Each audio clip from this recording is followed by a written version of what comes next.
아멘. 자, 복음서에는요, 예수님께서 여러 가지 말씀을 하셨는데 위대한 말씀이 두 가지가 있다라고 요약을 합니다. 그래서 하나는 이제 위대한 이제 미국 학자들이 주로 했으니까 이제 그레이트한 하나님의 말씀, 예수님의 말씀이 이제 물론 다 그레이트하지만 두 가지를 딱 요약을 해서 이렇게 얘기를 합니다. 볼까요? 뭐 이렇게 딱딱 안 맞네? 자, 하나는 위대한 계명이 있고 그 다음에는 위대한 명령, 이렇게 두 가지로 예수님의 말씀을 또 핵심적인 말씀을 요약할 수 있다, 그렇게 봅니다. 위대한 계명과 위대한 명령. 아직 열지 마세요. 위대한 계명과 위대한 명령. 자, 그러면 우리가 아시는 분들도 계실 텐데요. 자, 위대한 계명은 뭘까요? 자, 예수님의 말씀을 막 요약을 해가지고 위대한 계명 뭘까요? 이겁니다. 서로 사랑하라. 다시요. 위대한 계명은 뭡니까? 그러니까 이 정도는 우리도 외우자고요. 이 정도는 그냥 위대한 계명하면 서로 사랑하라. 이건 이제 우리가 많이 쓰는 이야기예요. 그럼 위대한 명령은 뭘까요? 위대한 명령 이겁니다. 가서 제자 삼으라. 이거 우리가 오늘 외우십시오. 위대한 계명은 서로 사랑하라. 위대한 명령은 가서 제자 삼으라. 이 두 가지를 예수님께서 말씀하신 것. 그래서 위대한 계명 서로 사랑하는 것은 내가 새 계명을 너희에게 주노니 너희는 서로 사랑하라. 이로써 사람들이 너희가 나의 제자인 줄을 알리라. 요한복음에서 예수님께서 하신 말씀이죠. 그래서 예수님께서 우리에게 부탁하신 말씀, 새 계명을 주겠다. 서로 사랑하라. 그리고 다음에 위대한 명령은 오늘 우리가 읽었던 마태복음 28장, 예수님의 유언이라고도 하죠. 그래서 가서 제자 삼으라. 이 말씀 두 가지를 이제 우리가 위대한 계명, 위대한 명령이라고 합니다. 자, 오늘은 그래서 두 번째 위대한 명령에 대해서 말씀을 전하려고 하는데요. 가서 제자 삼으라는 예수님의 이 위대한 명령은 예수님께서 승천하시면서 하신 말씀이죠. 그러니까 그냥 유언, 뭐 사실 돌아가시는 건 아니니까요. 유언이라고 하긴 그런데 그냥 마지막 유언이라고까지 이야기를 합니다. 지상명령이라고도 하죠. 자, 생각해보면 예수님도 이 땅에 선교사로 오셨습니다. 그죠? 생각해보면 또 그렇죠. 아버지의 뜻을 받아서 아버지의 뜻으로 이 세상을 구원하시겠다라는 그 마음으로 복음을 전하시기 위해서, 물론 당신 자신이 복음이시죠. 이 땅에 오셔서 그 사역을 감당하시고 돌아가신 이야기거든요. 그 예수님께서 이제 세상을 떠나가시면서 그 선교의 사명을 제자들에게 맡기고 계시는 거잖아요. 자, 오늘 예수님께서 하신 명령이 우리가 방금 읽었던 게 18절, 19절, 19절, 20절 말씀인데요. 조금 긴데 여기서 사실은 그 원어로 보면은 동사는 하나입니다. 동사는 뭘까요? 자, 우리 19절, 20절 다시 한번 읽어볼까요? 읽어보죠. 시작. 그러므로 너희는 가서 모든 민족을 제자로 삼아 아버지와 아들과 성령의 이름으로 세례를 베풀고 내가 너희에게 분부한 모든 것을 가르쳐 지키게 하라. 볼지어다 내가 세상 끝날까지 너희와 항상 함께 있으리라 하시니라. 아멘. 그럼 여기서 명령으로 되어 있는 동사는 사실은 하나입니다. 뭘까요? 그죠? 이제 우리나라 국어로 보면은 지키게 하라가 제일 마지막에 있으니까 지키게 하라일 것 같죠? 아니에요. 원어로는 원래 안 그렇습니다. 헬라어 원어로는 딱 사실 힌트는 처음에 나왔습니다. 뭐였냐면은요, 위대한 명령. 뭡니까? 가서 제자 삼으라가 원래 딱 그 명령은 하나예요. 제자 삼으라. 그러기 위해서 가라, 세례를 베풀어라, 가르쳐 지키게 하라, 이거 세 개가 모여서 제자 삼으라는 명령으로 하나가 딱 축약이 되는 거예요. 이 동사 하나에 나머지가 분사로 달려 있습니다. 문법적으로는 그래요. 그래서 마지막 예수님의 위대한 명령을 가서 제자 삼으라라고 정리를 하고 있는 거죠. 자, 그러면 우리가 모든 민족을 제자로 삼기 위해서 우리가 어떻게 해야 될까요? 몇 가지 단계가 있어요. 첫 번째는요, 약간 넌센스 퀴즈는 아니지만 다른 사람을 제자로 삼기 위해서 제일 먼저 해야 될 건 뭘까요? 요새 광민 형제가 굉장히 이게 상당히 좋아. 원래 그래요? 아닌데. 요즘 굉장히 잘 맞춰요, 퀴즈를. 이거 뭔가 이제 목회자랑 통하는 게 생겼어요. 통하는 게. 좋아요. 맞아요. 먼저 우리가 제자가 되어야 된다는 거예요. 다른 사람을 제자로 삼기 위해서는 첫 번째는 내가 주님의 참된 제자가 되어야 합니다. 우리가 먼저 제자가 되지 않고 어떻게 다른 사람을 제자로 만들겠다고 생각을 하겠어요? 우리가 먼저 참된 제자가 되어야 되는 거죠. 자, 여기서 또 하나 생각할 게 있습니다. 제자와 성도가 같은 말일까요? 다른 말일까요? 제자와 성도가 같은 말일까요? 다른 말일까요? 자, 반반입니다. 자, 같으냐 다르냐 둘 중에 하나입니다. 뭘까요? 같은 말이에요. 다른 말이 되면 안 되는 거예요. 제자 훈련 받으면 제자입니까? 그리고 제자 훈련 안 받으면 제자가 아닙니까? 그러면 성도고 제자 훈련 받으면 이제 제자 됩니까? 아니에요. 아닙니다. 우리가 예수님을 믿는다는 것은 예수님을 주와 구세주로 받아들인다는 거잖아요. 그러면 예수님을 나를 구원해 주셨으니까 감사합니다 하면 성도고, 이제 예수님을 나의 주님으로 모십니다 그러면 제자입니까? 이게 분리가 되면 안 되는 거죠. 내가 예수님을 믿는다는 것은 예수님을 나의 구원주로 받아들이면서 동시에 나의 주님으로 받아들인다는 거예요. 그렇다면 내가 예수님을 믿는다는 것은 예수님을 나의 주인으로 삼아서 그 뜻에 순종하며 따르며 살겠다라는 결단이 들어가 있는 거라고요. 그러니까 성도는 다 제자가 되는 게 맞는 거예요.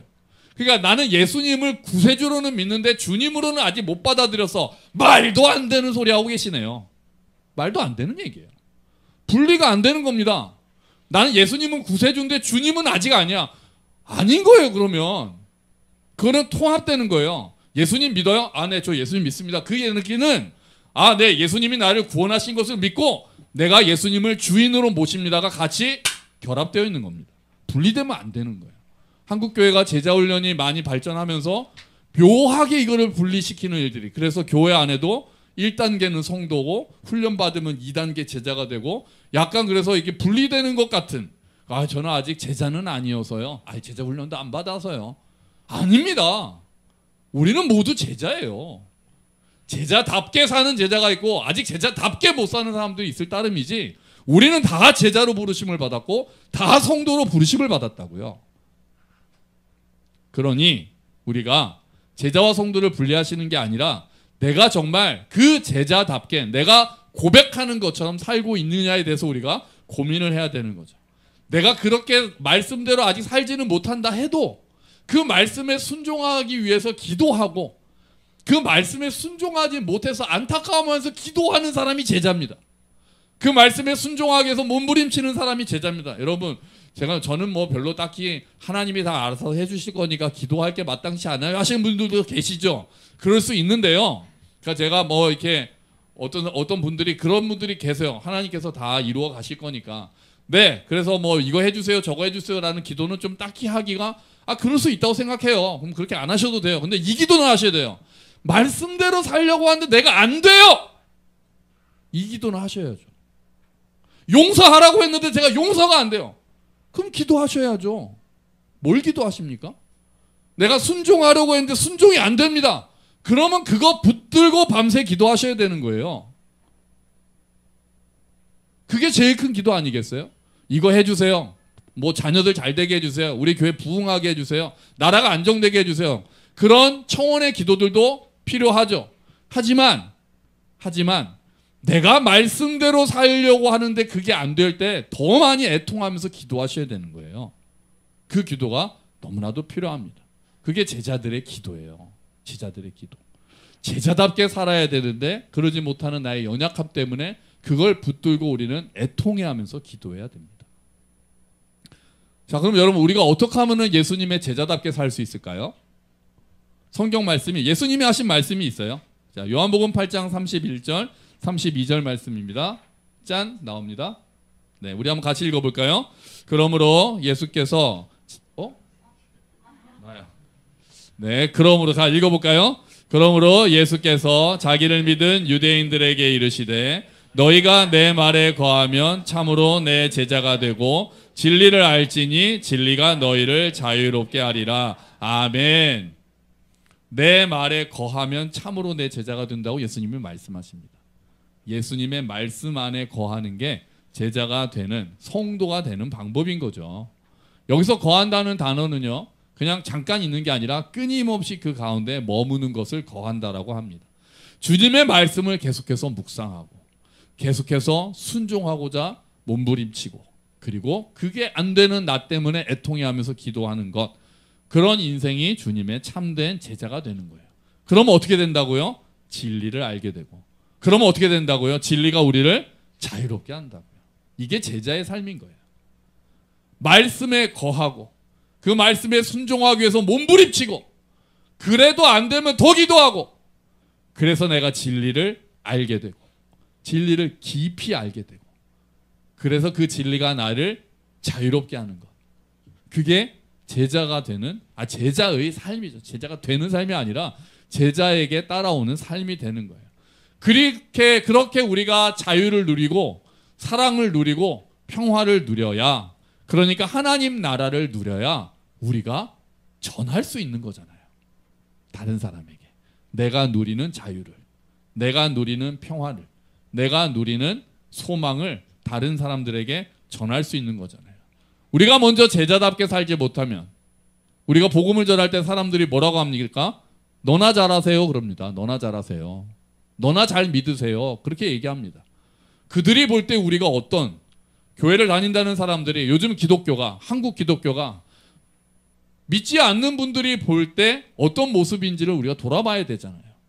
혐오의 모습으로 아주 극단적인 모습으로 아주 정치적인 모습으로 드러나 있다면 우리가 전하는 복음이 먹히겠습니까?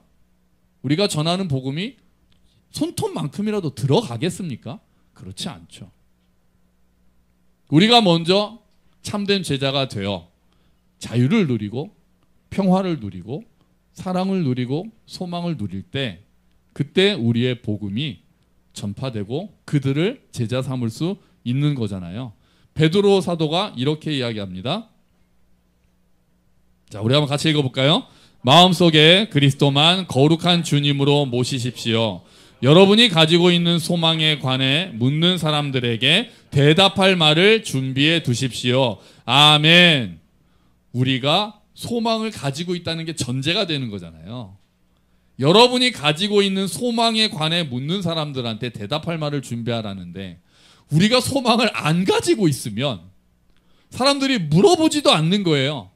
그러니까 여기서 우리가 묻는 말에 대답을 준비하려니까 뭐 공부를 좀 많이 하고 복음을 좀 체계적으로 알고 그러면 더 좋겠죠. 근데 그게 핵심이 아니에요. 더 중요한 핵심은 내가 뭘 가지고 있어야 되는 거예요?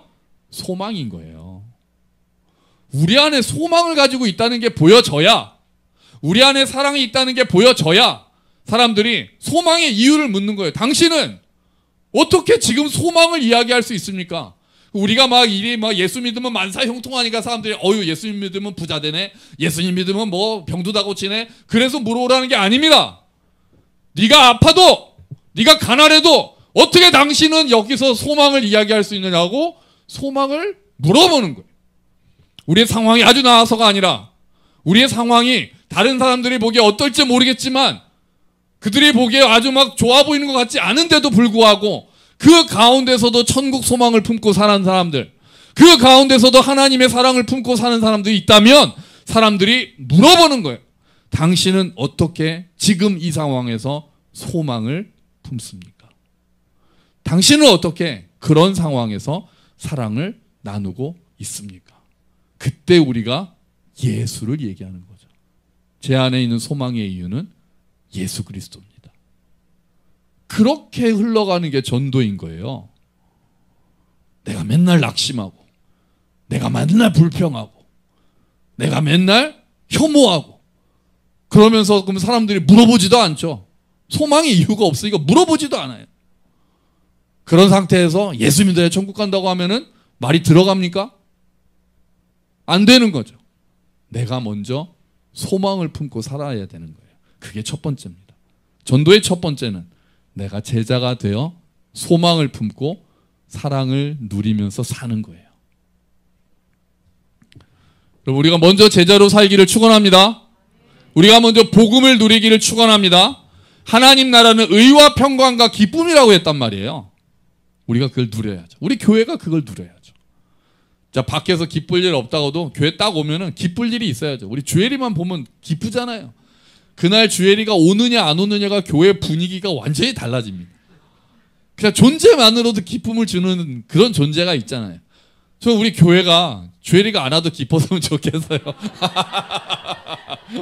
이렇게 얘기하니까 또 조금 약간 뉘앙스가 다릅니다만 네, 무슨 말인지 아시잖아요. 그러니까 언제나 교회를 생각하면 기쁘고 지체들을 생각하면 기쁘고 그 안에 정의가 있고 그 안에 화평함이 있을 때 그래야 우리에게 소망이 있는 거란 말이에요. 우리 교회가 그런 교회가 되기를 축원합니다. 자, 두 번째는 뭘까요? 자, 먼저 내가 제자가 되는 것. 두 번째는요, 기도하는 겁니다. 전도하기 위해서, 선교하기 위해서는 기도하는 거예요. 우리의 죄된 본성은 복음을 쉽게 받아들일 수가 없습니다. 죄성의 핵심이 뭐라고 그랬죠? 여러 번 말씀드렸어요. 죄성의 핵심은 나 중심입니다. 나 중심. 내가 하나님이 되는 게 죄성의 핵심이에요. 내가 누구를 죽였네, 거짓말했네 이런 거보다 핵심, 그 가장 깊은 원죄라고 얘기하는 그 죄의 핵심은 내가 하나님이 되는 거예요. 나 중심. 그런데 네가 중심이 아니고 하나님이 중심이셔라는 얘기를 누가 쉽게 받아들이겠어요? 네가 지금 왕인 것 같지? 아니야. 네 인생의 왕은 하나님이. 이걸 어떻게 받아들이겠어요? 그동안에 내가 왕으로 살았는데 네가 왕이 아니라고 하고 너는 죄인이라고 얘기하는데 그걸 누가 쉽게 받아들이겠어요? 복음을 받아들이는 건 기적입니다. 복음을 받아들이는 건 그냥 일어나는 일이 아니에요. 기적이에요. 그래서 우리가 말을 잘해가지고 설득해서 되는 게 아닙니다.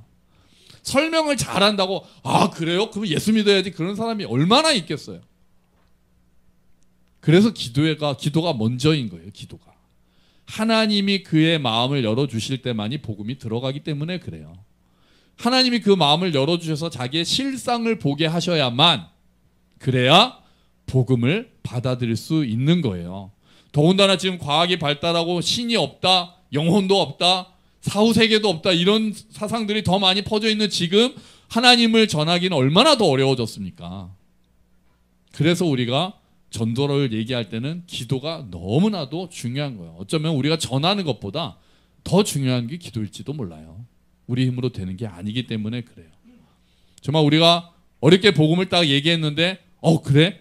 그럼 나 한번 교회 나가볼게. 이런 분을 만나신다면 엄청난 은혜를 받으신 거예요. 그분은 진짜 준비된 영혼인 거죠. 하나님이 직접 준비하신 영혼인 거예요. 선교지에는 지금도 그런 일이 일어난답니다. 선교사님 계시는데 갑자기 어느 사람이 찾아와요.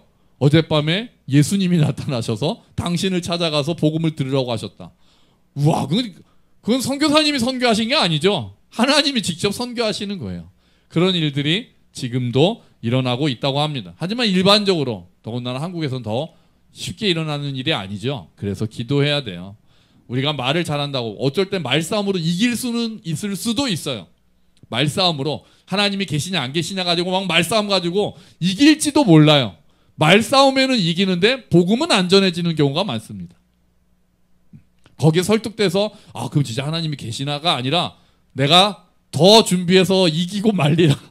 말싸움만 길어지지 복음이 안전해지는 경우가 너무 많아요. 우리의 말의 힘이 아니라 하나님의 능력으로 전도가 됩니다. 하나님의 지혜로 전도가 되는 거예요. 그래서 우리는 계속 기도해야 합니다. 지금 특별히 믿지 않는 가족들을 위해서 기도하시는 분들 우리 지체들 많이 있습니다. 부모님을 위해서 기도하고 배우자를 위해서 기도하고 자녀들을 위해서 기도하시는 분들 정말 그 기도 어렵죠. 가족 전도를 위한 기도가 제가 생각할 때 제일 어려운 기도인 것 같아요. 쉽게 하나님께서 이렇게 응답하지 않으셔서 오랜 기간 내가 정말 인내하면서 하나님께 간절히 매달려야 하는 기도 중에 하나라고 생각합니다. 여러분 지치지 마시고 계속해서 기도해 주십시오. 그리고 우리 교회에서 함께 기도하는 모든 분들이 정말 우리 이름 명단 다 나와 있잖아요. 그 기도 제목 볼 때마다 정말 가족들이 함께 예배 드릴 수 있도록 주님 그분들의 마음을 열어달라고 여러분 기도를 같이 해 주십시오. 그래서 한 가정 한 가정 함께 예배 드리는 기쁜 일이 우리 교회 안에서 일어나기를 축원합니다. 아멘, 아멘. 그리고 마지막은 뭘까요? 3단계인데요. 세 번째, 첫 번째는 뭐였어요? 내가 먼저 제자가 되는 거. 두 번째는요, 기도하는 거. 세 번째는 뭐겠어요? 가서 전하는 거예요. 가서 전하는 거. 참된 제자가 되고 아까 소망의 이유를 묻는 자들에게 대답할 말 준비하라고 그랬으니까 이제 전하는 거죠. 기도만 우리가 기도가 중요하다고 해서 기도만 하고 나는 안전해도 되겠네 그렇게 발로 이게 뒤로 빠지는 게 아니라 열심히 기도하고 나 또한 기회를 잘 보고 있다가 정말 내가 복음을 전할 기회가 생길 때 혹시라도 소망의 이유를 묻는 자가 생긴다면 정말 감사하는 마음으로 내가 예수님에 대해서 이야기하고 뭐냐 신학적으로 막 설명을 해야 될 때도 있겠지만 그거보다는 내가 아는 예수님, 내가 만난 하나님에 대해서 솔직한 이게 제일 좋아요. 진실하게 전하는 것. 이게 제일 필요해요. 뭐 이렇게 화려하게 또 어떤 많은 지식으로 그렇게 안 하셔도 되고 진실한 마음으로 그 사람의 나 당신도 행복하면 좋겠습니다. 이거잖아요. 전도는. 내가 예수를 만나서 행복하니 당신도 행복하면 좋겠습니다. 이 마음으로 전하는 게 그게 전도죠. 그게 선교죠. 내가 천국 소망으로 인해 행복하니 당신도 천국 소망으로 행복하면 좋겠습니다. 내가 예수의 능력으로 감사하며 살 수 있으니 당신도 하나님을 알고 그 능력으로 살아가시면 좋겠습니다. 우리가 그렇게 전하는 거죠. 그 진심이 전해질 때 그 귀가 열릴 줄로 믿습니다. 이 말씀에 순종해서 오늘 우리가 읽은 말씀 그 위대한 명령에 순종해서 수많은 분들이 복음을 들고 세계 각국으로 떠났습니다. 그리고 지금도 많은 우리 한국교회에서도 많은 분들이 기도하고 또 돈으로 후원하고 그러고 있죠. 그렇게 합력할 때 땅끝까지 복음이 선포되는 겁니다.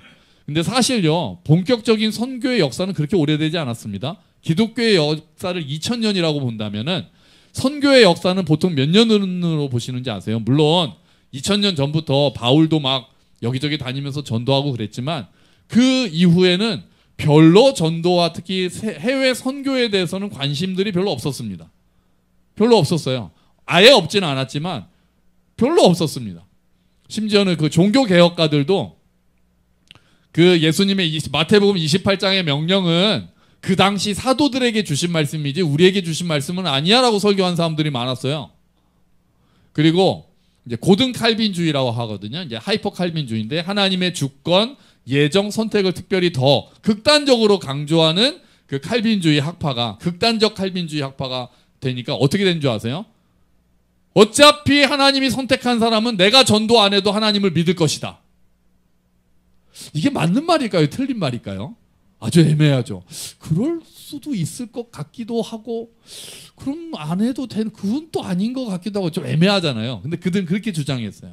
어차피 하나님이 예정하셨다면 내가 굳이 전도 안 해도 예수를 믿게 될 것이다. 그러니까 우리가 딱히 전도할 필요는 없다. 그렇게 그런 신학이 꽤 많이 퍼졌어요.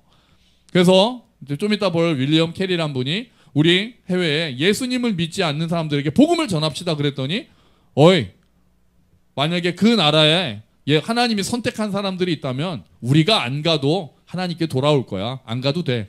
그런 학자들이 많이 있었다니까요.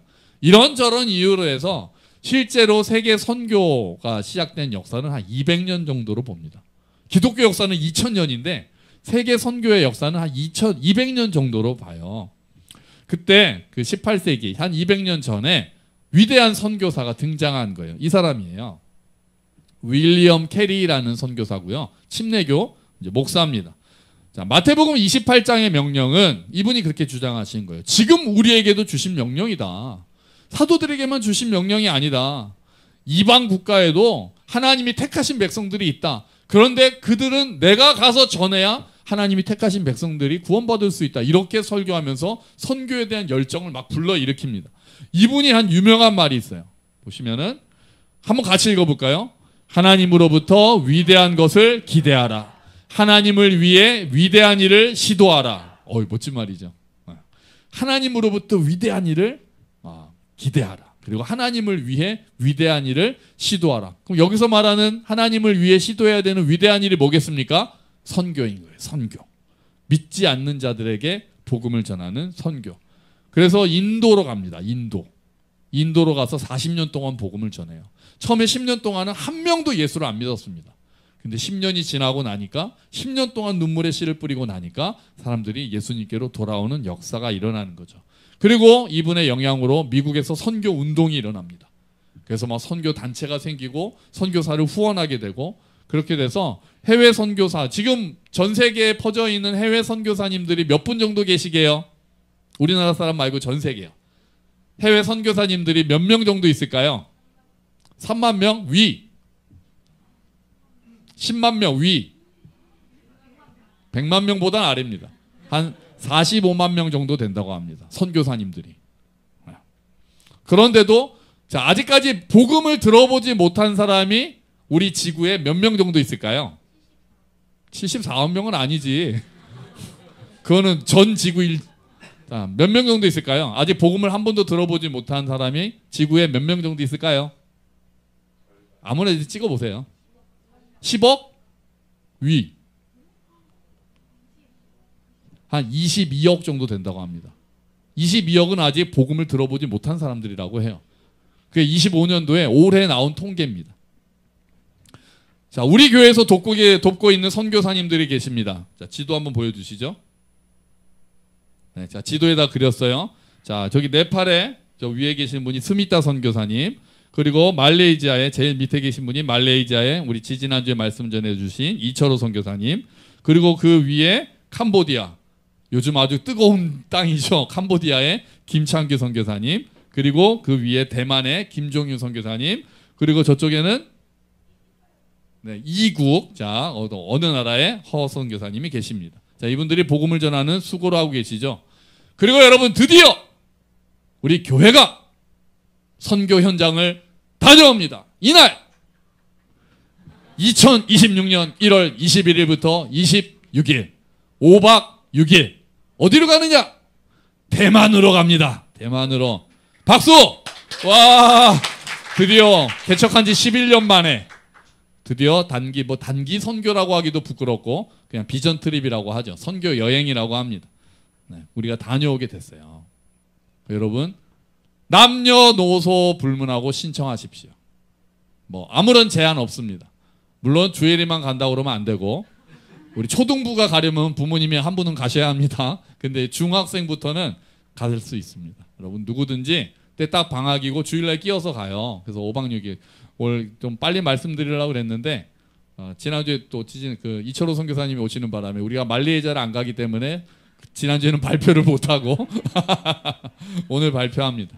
1월 21일부터 여러분 달력을 펴셔서 일정을 보시고, 우리 학생들도 일부러 우리 지금 황금돼지들, 우리 고3 학생들 시험 일정 다 마무리된 다음으로 정했어요. 그래서 많이들 가시면 좋겠습니다. 김종윤 선교사님하고 얘기해서 우리가 한 분이라도 더 같이 가면 좋겠습니다. 우리 전교인이 가면 너무나도 좋겠지만 뭐 여러 가지 상황이 있으니까 그날은 내가 한번 선교를 우리 교회에서 한번 같이 가고 싶다라는 마음을 먹으시면 좋겠어요. 현장에서 함께 주일날 예배드리고 현지 성도들과 교제도 하고 돌아오려고 합니다.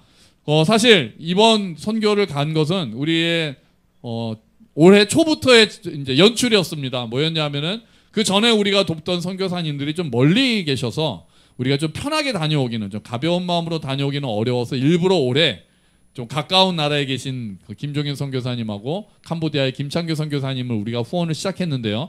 캄보디아를 가려고 그랬습니다, 원래. 근데 캄보디아가 지금 갔다 올 상황이 아니잖아요. 그래서 캄보디아보다 더 조금 가깝게 일단 시작은 가벼운 마음으로 좀 부담 덜하게 다녀오겠다라고 마음을 먹고 대만으로 다녀오게 되었습니다. 자, 선교를 가자고 하면 부담이 될 수 있죠. 말도 통하지 않는데 우리가 가서 뭘 할 수 있을까? 그렇죠. 근데 다행히 지난 주일에 말레이시아 이철호 선교사님께서 아주 좋은 말씀을 해주셨어요. 뭐라고 하셨습니까? 그냥 놀러 간다고 생각하라고 그러셨잖아요. 뭐 내가 가서 말레이시아를 복음을 전해야 되겠다, 뭐 그렇게 막 열정을 가지고 올 수도 있지만 그냥 편한 마음으로 놀러 온다는 마음으로 갔다 와도 된다고 그렇게 해서 말씀하셔가지고 듣는 제 마음이 편해졌습니다. 저희 마음이 편해졌어요. 그래서 우리가 그 가면 뭐 해요? 이제 물어보실 텐데, 이제 그 대만의 김종인 선교사님하고 연락을 해서 필요한 것 우리가 이제 도와드려야죠. 철저하게 그 현지 선교사님이 필요로 하시는 부분을 우리가 돕는 거예요. 그렇게 되는데 뭐 그냥 청소만 하고 올 수도 있어요. 그 교회 청소하고 수리하고 그런 것도 해야 될 게 많다고 하시더라고요. 그것만 하고 올 수도 있습니다. 현지에 있는 교인들하고 뭐 같이 예배드리고, 말은 통하지 않아도 예배를 드리고 올 수도 있어요. 어쩌면 그냥 우리가 가서 한국 음식 떡볶이랑 이런 거 해서 대접만 하고 올 수도 있어요. 어떤 교회에서는 다 한복을 입고 왔다 갔대요.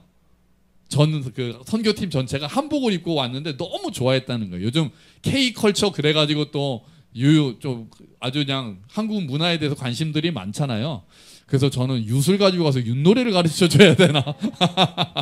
뭐 이제 그건 우리가 의논해서 이제 생각할 수 있을 것 같아요. 근데 그 김종윤 선교사님도 그렇게 말씀하세요. 형님, 부담 가지지 마시고 오셔서 그냥 저희 교회 교인들하고 교제만 하고 가셔도 저희들에겐 큰 힘이 됩니다. 그렇게 이야기하셨어요.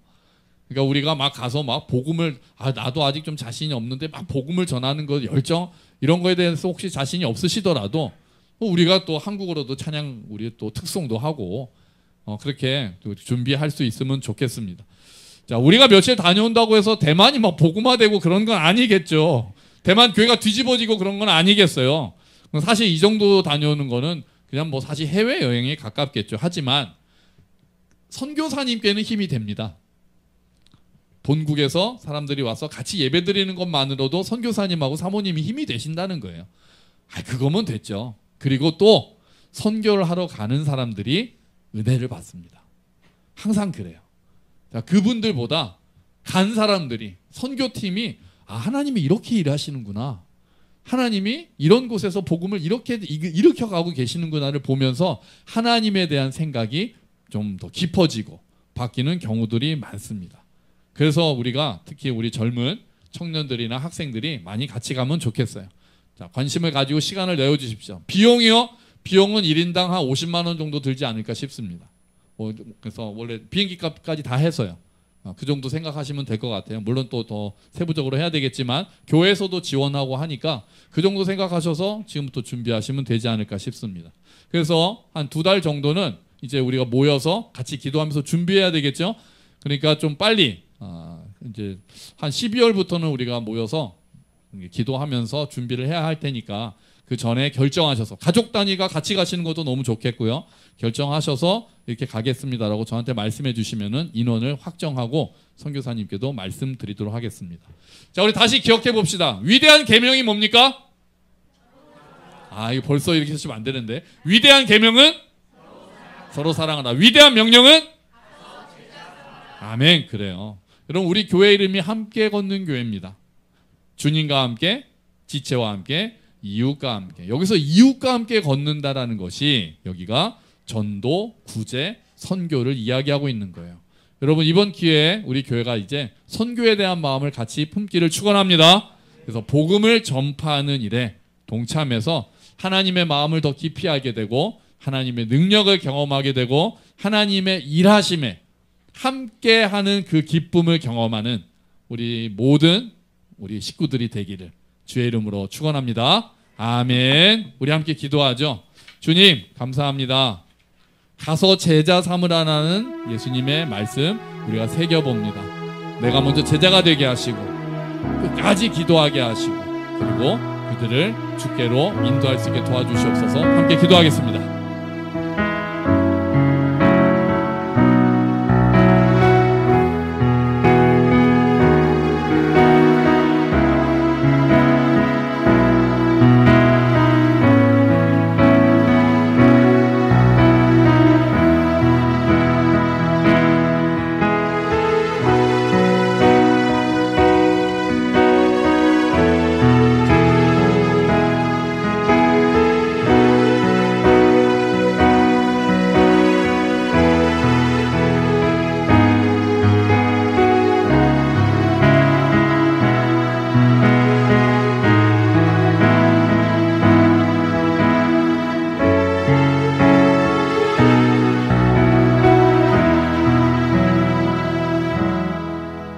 하나님 아버지, 가서 제자 삼으라는 위대한 명령을 다시 생각합니다.